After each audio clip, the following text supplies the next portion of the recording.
On m'a dit que le mariage ne serait destiné qu'aux amis proches. Mais d'une manière ou d'une autre, ma carte a couvert l'addition du bar, le gâteau, et 4100 $ de composition florale. Je n'ai pas fait de scène. J'ai contacté l'organisateur, signalé la carte, et fait retirer mon nom de tous les contrats 2 heures avant la cérémonie. Les fleurs ont disparu, et le barman est parti. Mon père m'a envoyé un texto, « Règle ça, il nous accuse ». J'ai coupé le son de la conversation. Puis, mon père a appelé 23 fois de suite. Je n'avais pas été invité au mariage de mon propre frère. Pas de surprise là-dedans. Quand ma mère a dit que ce ne serait que pour les amis proches, je n'ai même pas bronché. Nous étions assises dans sa cuisine, et elle l'a dit comme si elle lisait une liste de courses, comme si j'étais épargné de quelque chose qui ne me préoccuperait pas. J'ai hoché la tête, continué à boire mon café, et fait comme si je ne remarquais pas la façon dont elle évitait mon regard. Je n'ai pas demandé qui était invité, mais je savais, la famille de son côté, la famille de celui de mon père, quelques personnes qui étaient venues à toutes les réunions de famille depuis que j'étais enfant, vous savez, celles qu'ils appelaient toujours tante et oncle même si elles n'étaient pas liées à nous par le sang ou le mariage. Fondamentalement, tout le monde sauf moi. Pourtant, je suis restée silencieuse. Personne n'avait besoin de savoir que j'avais ajouté 6 000 $ à notre ancien compte familial commun une semaine plus tôt. J'avais vendu du matériel d'un projet indépendant ou des choses dont je n'avais plus besoin et l'argent devait rester là pendant quelques jours avant que je ne le transfère sur mon compte personnel. Je l'ai laissé parce que j'avais encore un étrange attachement à l'idée que nous pouvions partager des choses sans que personne ne me trompe. C'était mon erreur. 3 jours avant le mariage, j'ai commencé à recevoir des notifications de ma carte de crédit. Au début, j'ai pensé que c'était une fraude, un débit de 2300 $ dans une boulangerie, puis 1800 $ dans une boutique de fleurs haut de gamme, un autre pour les services de bar. J'ai appelé la société de carte de crédit. La femme au bout du fil a confirmé que tous les frais avaient été effectués dans le cadre d'un forfait événementiel, et que quelqu'un avait utilisé mes informations liées à un compte d'organisateur familial. Lorsque j'ai demandé qui, elle a lu le nom lentement, Marshall Grant homme amer. Je n'ai même pas cligné des yeux. J'ai juste demandé tout ce qui était en attente sous ce profil et je lui ai dit de tout annuler. Les contrats avec les fournisseurs portaient toujours mon nom en tant que garant financier. J'ai appelé l'organisateur du mariage, lui ai expliqué la situation simplement, et j'ai révoqué chacun d'eux. Je n'ai pas crié, je n'ai accusé personne. J'ai juste effacé mon nom comme s'il n'avait jamais existé. 2 heures avant la cérémonie, mon téléphone a vibré avec 2 alertes de fournisseurs distinctes. Premièrement, le message, le barman a quitté les lieux, aucune solution de remplacement disponible, client injoignable. Ensuite, livraison florale annulée, méthode de paiement refusée. Mon téléphone s'est allumé 1 minute plus tard, un message de mon père, règle ça, il nous accuse. J'ai désactivé les notifications sans répondre. Puis sont venus les appels. Il a appelé 23 fois en moins de 40 minutes au pas de messages vocaux, juste le même nom qui s'allumait sur mon écran comme s'il s'agissait d'une urgence. Je l'ai regardé vibrer sur la table pendant que je finissais mon dîner. Je n'ai répondu qu'au dernier appel. J'ai dit, quoi? Il est resté silencieux pendant 1 seconde, probablement surpris que je décroche. Puis il a dit, ta mère est en larmes, ton frère est humilié.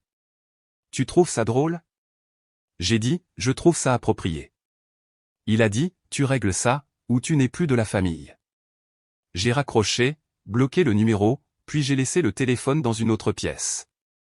Le mariage a quand même eu lieu. Ils se sont débrouillés, ont supplié, et ont bricolé quelque chose à la dernière minute. J'ai vu quelques photos passer sur les stories d'amis communs, le gâteau était un gâteau simple d'une épicerie, la réception a eu lieu dans la cour de quelqu'un, il y avait des canettes de bière et des gobelets en plastique. Ils n'ont jamais mentionné mon nom en public, pas une seule fois. Ils ont joué la cool, comme si tout avait été planifié de cette façon. Mais les textos ont recommencé le lendemain matin de différents numéros. Je les ai tous ignorés. Je ne le savais pas encore, mais ce n'était que le début. Les véritables conséquences sont arrivées rapidement non pas parce que j'ai mis fin à leur mariage de rêve, mais parce qu'ils ont supposé que je ne riposterais pas, et parce qu'ils n'avaient pas fini d'essayer de m'utiliser. Le lendemain du mariage, j'ai reçu une demande Venmo de mon frère pour 1100 $, intitulée « Chose du mariage, ta part ». Je l'ai regardée pendant quelques secondes, comme si, peut-être, si je la regardais assez longtemps, je comprendrais quelle partie de son cerveau pensait que c'était une chose normale à faire. Je ne l'ai pas refusé, je n'ai pas répondu. J'ai juste fait une capture d'écran et je l'ai archivé dans un dossier intitulé « Tentative ». À midi, j'avais reçu 3 textos de ma mère tous sur des tons différents, un émotif, un froid, un passif-agressif. Je n'ai pas répondu. Puis un 4e message est arrivé de ma tante, disant que je déchirais la famille. Celui-là m'a fait un peu rire. Je ne faisais même pas partie de la famille, selon eux, il y a 3 jours. J'ai pensé que ce serait tout pour un moment et qu'ils lécheraient leur plaie, qu'ils resteraient peut-être silencieux, qu'ils feraient peut-être semblant que je n'existe pas pendant quelques mois. Mais ensuite, les choses sont devenues étranges. Lundi, je me suis connecté à notre espace de stockage familial partagé, quelque chose que nous utilisions il y a des années pour conserver les papiers et les documents lorsque nous aidions mon père à traverser une période médicale où j'ai vu un nouveau dossier intitulé « Obligation de Lucas ». À l'intérieur se trouvaient des PDF, des scans de reçus du mariage, des captures d'écran de messages textes entre ma mère et les fournisseurs, et un document dactylographié intitulé « Accord et entente, soutien familial 2020 à 2025 ». Il l'avait rétrodaté. Il était formaté comme un accord juridique, rempli de déclarations vagues sur la responsabilité partagée et les événements financés par la famille, avec mon nom ajouté dans des lignes qui semblaient indiquer que j'avais approuvé tout cela. Je ne l'avais pas fait. Aucun des champs de signature n'était rempli. Cela ressemblait à quelque chose qui avait été concocté par quelqu'un qui n'avait jamais regardé que des drames judiciaires. J'ai appelé un avocat que je connaissais grâce à un travail indépendant et je lui ai demandé de jeter un coup d'œil rapide. Il a ri et a dit que c'était inutile mais étrange. Et ce n'est pas quelque chose qu'il faut ignorer, a-t-il ajouté. Gardez tout. Je l'ai donc fait. J'ai sauvegardé tout cela, texto, email, capture d'écran, même la demande Venmo. Et puis, parce que je voulais que ce soit très clair, j'ai envoyé un message au chat de groupe familial, ne me contactez plus à moins que ce ne soit par l'intermédiaire d'un représentant légal. Tout le reste sera documenté. Je me suis arrêté là. 3 jours plus tard, j'ai reçu un appel des RH de mon travail. Quelqu'un avait soumis un rapport anonyme affirmant que j'étais sous enquête pour faute financière en dehors de l'entreprise. Ils ont dit que cela n'affectait pas mon emploi, mais qu'ils étaient tenus de vérifier. Il n'était pas difficile de deviner qui l'avait fait. Ce qu'ils ne réalisaient pas, c'est que je venais d'être promu, que l'entreprise me connaissait, et que leur petit stratagème venait d'ouvrir une nouvelle porte pour moi ou une porte qui me permettait de commencer à tirer sur des fils qu'ils avaient laissés pendre pendant des années. Voyez-vous, ils pensaient que c'était à propos d'un mariage, mais j'étais restée silencieuse pendant longtemps ou trop longtemps. Une semaine s'est écoulée au pas de texto, pas d'appel, juste le silence. Mais le silence de ma famille ne signifiait jamais la paix, cela signifiait la planification. Puis les lettres ont commencé. La première est arrivée dans une enveloppe blanche sans adresse de retour. Seul mon nom tapé à l'intérieur était une déclaration imprimée au pas même manuscrite m'accusant de manquement à mes devoirs familiaux, quoi que cela signifie. Elle était signée « La famille », comme si je recevais des avertissements d'une secte. Je l'ai pliée et je l'ai glissée dans le même dossier, tentative. Puis un de mes cousins m'a envoyé un message à partir d'un nouveau compte, disant « Ils sont en train de préparer une déclaration à envoyer à ton travail ». J'ai demandé qui était, il. Elle n'a pas répondu, a juste dit, tu ne l'as pas entendu de moi, ce qui voulait dire, j'en fais partie, mais je ne veux pas brûler les ponts. Il n'a pas été difficile de reconstituer le puzzle. Mes parents avaient convaincu quelques parents que j'avais commis une sorte de trahison en retirant mon soutien financier, comme si j'étais responsable de l'effondrement de leur budget parce que j'avais cessé de les laisser dépenser mon argent sans demander. Ils ont essayé de jouer subtilement, en postant des choses critiques sur Facebook comme « Certaines personnes ne veulent être là que lorsqu'on a besoin d'elles » et « Vous les avez élevés, vous les avez nourris, et pourtant ils vous trahissent », le genre de choses martyrs habituelles. Ce qu'ils ne savaient pas, c'est que j'avais commencé à parler à l'ex de mon frère. Elle s'appelait Valérie. Ils étaient sortis ensemble pendant 3 ans, et ma famille la détestait pour des raisons qui n'avaient jamais eu de sens. Elle m'avait contacté après la diffusion des photos du mariage, disant qu'elle était désolée que j'ai été traitée comme une étrangère. Je me suis dit qu'elle était polie, mais ensuite elle a mentionné quelque chose à propos d'un compte. Quel compte, ai-je demandé. Elle m'a dit que mon frère s'était un jour vanté que leur fonds d'urgence pour le mariage avait reçu un coup de pouce grâce à la petite épargne de Lucas. Je lui ai demandé quand cela s'était passé. Elle a dit février, c'était 2 mois avant que j'ajoute les $6 000 au compte commun, ce qui signifie qu'ils savaient qu'ils allaient utiliser mon argent avant de me dire que je n'étais pas invité. Ils l'avaient probablement planifié de cette façon dès le début, utiliser l'argent, blâmer la logistique, garder la fête propre. Maintenant, c'était la vengeance. J'ai donc commencé à tout rassembler, chaque centime que j'avais prêté, transféré ou contribué au fil des ans, les vacances familiales que j'avais payées, les arriérés d'impôts de mon père que j'avais aidé à régler, les amendes pour immatriculation de la voiture de ma mère. J'ai fait une feuille de calcul et j'y ai joint les reçus. C'était une combustion lente. Je n'allais pas exiger le remboursement, je n'allais même pas le leur envoyer. J'allais le montrer à quelqu'un d'autre. Car au milieu de tout cela se trouvait un détail que j'avais oublié, j'avais une fois transféré 8 000 $ directement sur le compte d'épargne commun de mes parents il y a 2 ans pour les aider à éviter la saisie immobilière. Mon nom n'était pas sur la maison, mais le transfert avait été effectué avec un accord écrit qu'ils avaient signé aux propriétés partielles si l'hypothèque était réglée. Ils ne l'ont jamais fait, et maintenant ils allaient avoir besoin d'un avocat. Mais j'ai été patiente. Je n'ai pas riposté tout de suite. Je les ai laissés posters, envoyer des messages, se débattre. Puis l'un d'eux a fait une erreur. Ils ont envoyé un email à toute la famille m'accusant d'essayer de saboter le mariage de mon frère et menaçant de me retirer définitivement du testament. Cet email a été envoyé accidentellement à l'une de mes collègues. Elle s'appelle aussi Lucas, abréviation de Lucinda. Elle me l'a transféré, et j'ai su que la partie silencieuse de cette guerre était terminée. Une fois que Lucinda m'a transféré cet email, tout a changé. Ce n'était plus seulement mesquin, c'était public. La ligne avait été franchie.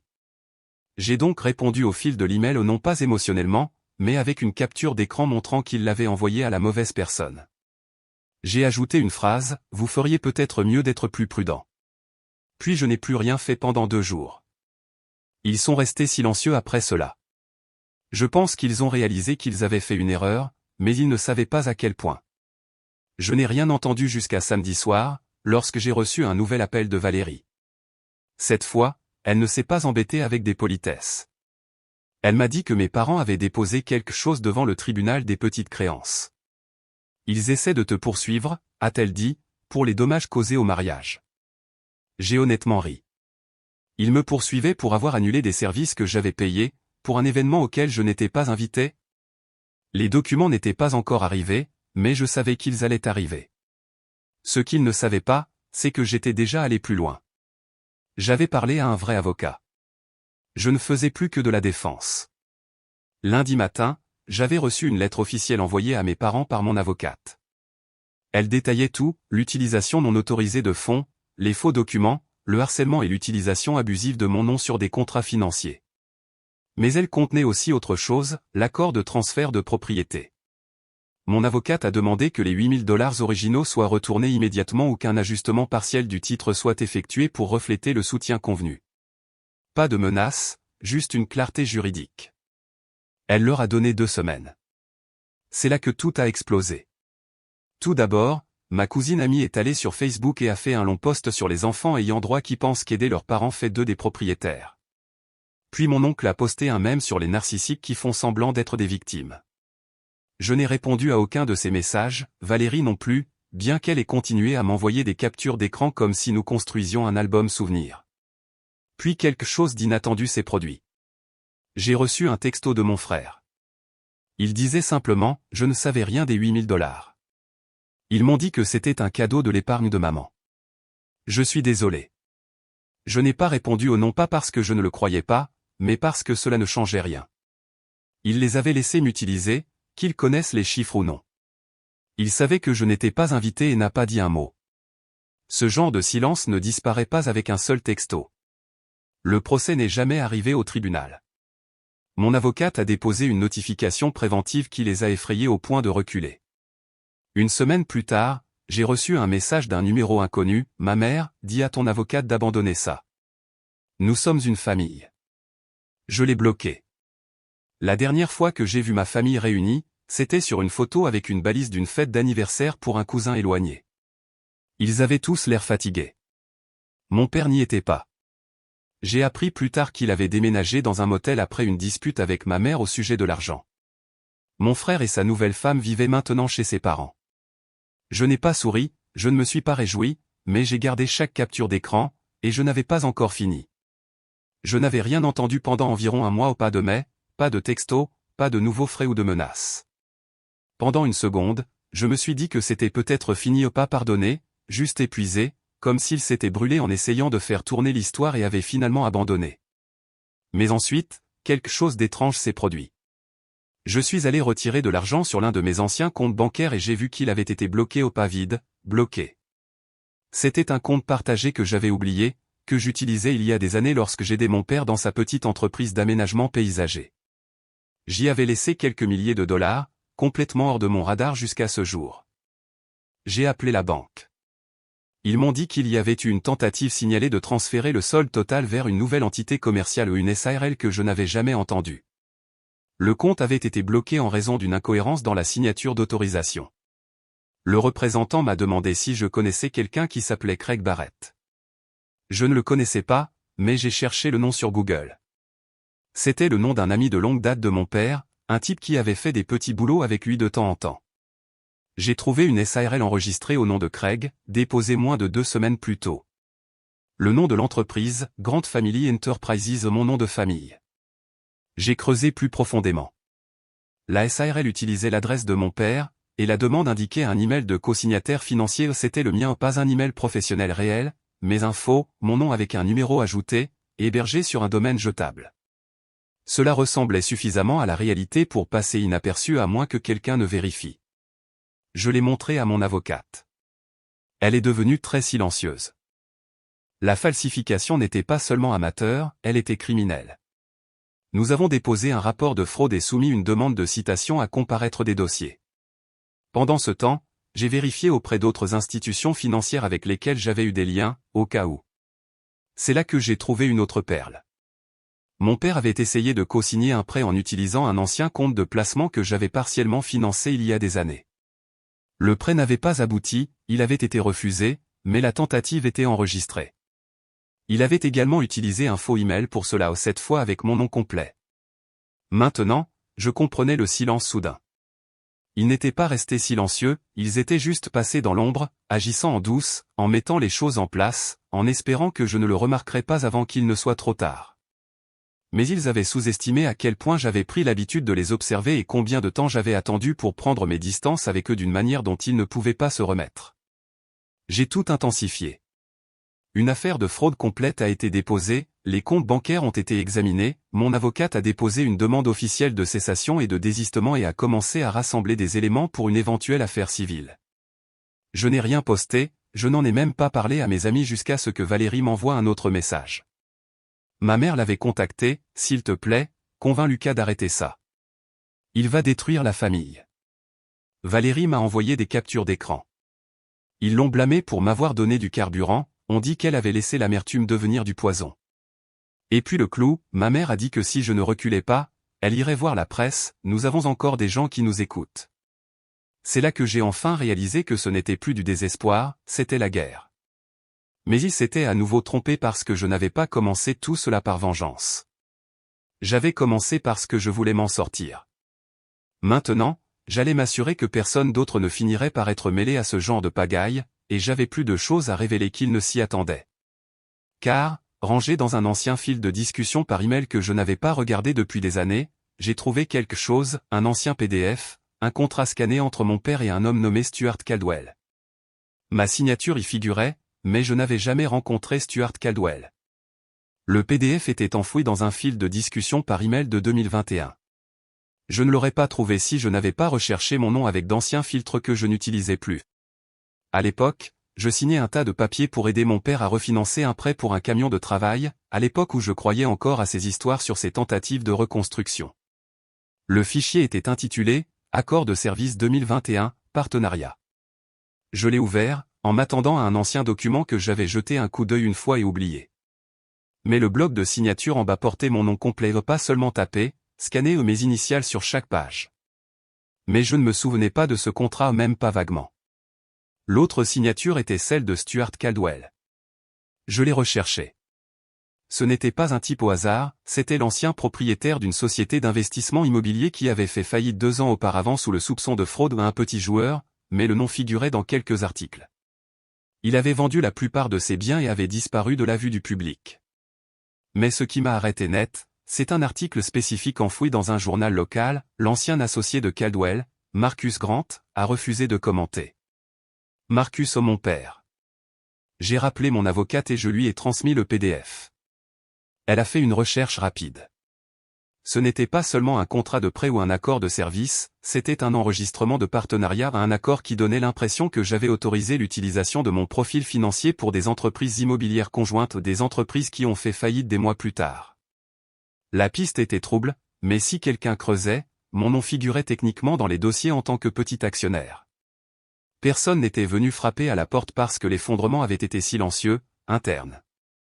Mais cela signifiait que mon père avait falsifié ma signature sur des contrats bien avant le mariage. Et si Caldwell avait un jour décidé de s'en prendre à quelqu'un, il m'aurait trouvé. C'est là que la dernière pièce du puzzle s'est mise en place. Ils ne m'ont pas seulement utilisé pour un mariage, ils m'utilisaient depuis des années silencieusement, petit à petit comme levier, comme crédit, comme un nom avec des papiers propres. Le mariage s'est simplement avéré être la première fois que je l'ai remarqué, mais ce n'était pas la première fois que cela s'était produit. J'ai donc pris une décision, plus de cachette derrière les messages, les avocats et les comptes à moitié bloqués. J'ai déposé un rapport de police complet non seulement pour le contrat falsifié, non seulement pour les fonds volés, mais pour des années d'utilisation abusive de documents, de co-signatures non autorisées et de fraude à la signature, tout ce que nous pouvions trouver. Mon avocate a joint le dossier, nous avons envoyé des copies aux banques, aux tribunaux, à l'IRS partout où l'un des documents avait été touché. Puis j'ai fait un dernier geste. J'ai écrit un email court, direct. Je l'ai envoyé à mon frère, à ma mère, à mon père, à ma tante et même à amis. Objet, dette non répertoriée. Corps du message, vous vouliez utiliser mon nom, maintenant vous le verrez au tribunal. Chaque document que vous avez falsifié, chaque compte auquel vous avez accédé, et chaque mensonge que vous avez dit seront lus au procès. Je n'appellerai pas, je ne répondrai pas, mais je serai là, au premier rang. Je n'ai pas eu de réponse pendant 2 jours. Puis une réponse est arrivée de mon frère, une seule phrase, ils essaient de tout me mettre sur le dos. Ce fut le premier moment où je me suis vraiment assise et j'ai respiré, car ce n'était plus seulement la fin d'une relation, c'était le début de leur démêlé, et cela n'avait même pas encore été rendu public. La police n'a pas agi vite, mais elle a agi. Mon avocate m'a dit que ces choses prennent du temps, mais dans les coulisses, les rouages ont commencé à tourner lentement, lourdement et inévitablement. Les enquêteurs sur les fraudes ont ouvert des dossiers, les représentants des banques ont demandé des documents de vérification, et tranquillement, sans avertissement, quelqu'un de l'IRS m'a contacté.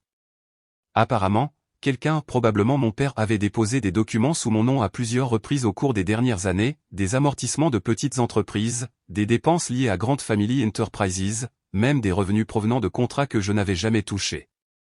Au début, ils pensaient que j'étais complice, mais après avoir examiné la pile croissante de preuves, ils ont réalisé ce qui s'était réellement passé. Je suis devenu témoin, puis plaignante, puis le centre silencieux d'un désordre beaucoup plus important que quiconque ne l'avait prévu. 3 semaines après avoir envoyé cet email final, mon père a été convoqué au travail, selon un ancien ami à lui qui me suivait toujours sur les réseaux sociaux sous un compte anonyme.